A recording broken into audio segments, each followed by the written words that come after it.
గారు 14 ఏప్రిల్ 1891లో జన్మించారు. ఆ వ్యక్తి ఎన్నో మార్పులు, ఇంకెన్నెన్నో ఆశయాలతో తన జీవితాన్ని మనకు అంకితం చేశారు. అలాంటి గొప్ప మనిషి కథ మనందరి కోసం.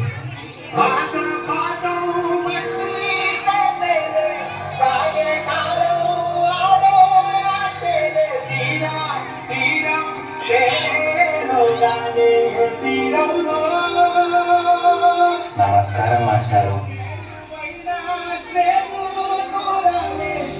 పిల్లలు, ఈ ప్రశ్నకి మీరు ఎవరు సమాధానం ఇస్తారు? నేను చెప్తాను మాస్టారు. నీరా ఆగిపో.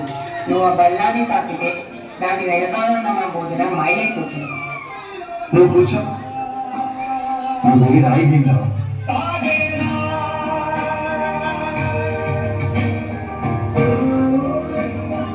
జీవితంలో నువ్వు చాలా గొప్పవాడి అవుతావు పిల్ల.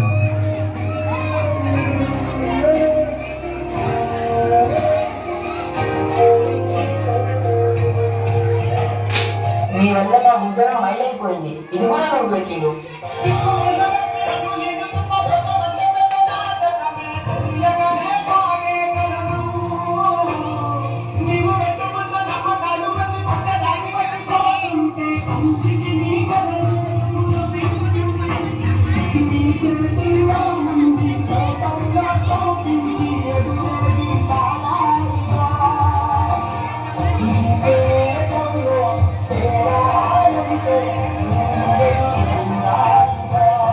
చాలా బాగుందా ఉంది.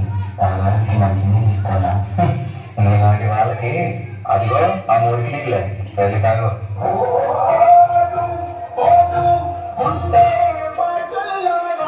మనుషులు మనుషుల్లా చూడండి, పశువుల్లా కాదు.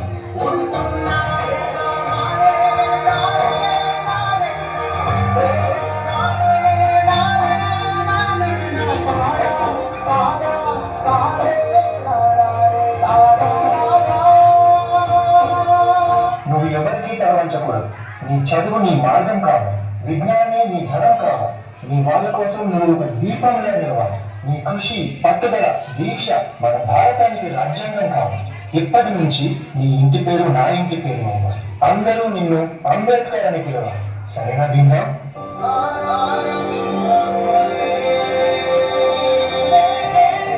ఎంతమంది తనని తక్కువగా చూసినా చదివే లోపంగా మార్చుకొని మెట్రిక్ సాధించాడు.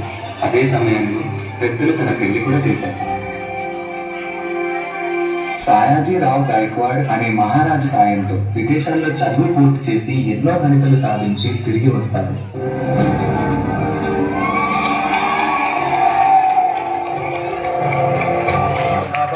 సంవత్సరాలు వచ్చిన ఈ ప్రజలు మారలేదు, మా బ్రతుకులు మారలేదు. ఎలాగైనా మా తర్వాత మార్చే దేవుడివి నువ్వే కావాలి బాబా.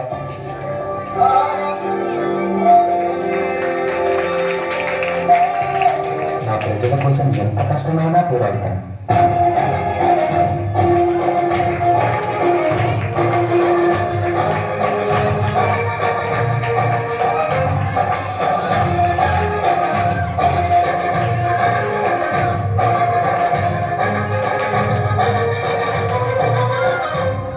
భారత రాజ్యాంగం యొక్క మూసాయుధ కమిటీ అధ్యక్షుడిగా మిమ్మల్ని ఎన్నుకోవడం మాకు చాలా సంతోషంగా ఉంది.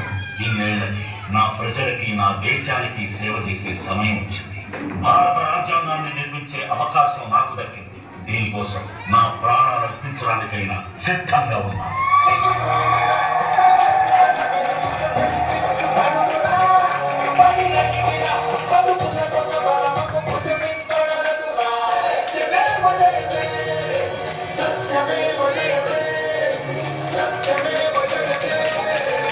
అంబేద్కర్ని ఒక ప్రాంతానికో, ఒక కులానికో, ఒక మతానికో పరిమితం చేయలేదు. ఎందుకంటే ప్రతి భారతీయుడి గుండెపై శరగని ముద్ర వేసి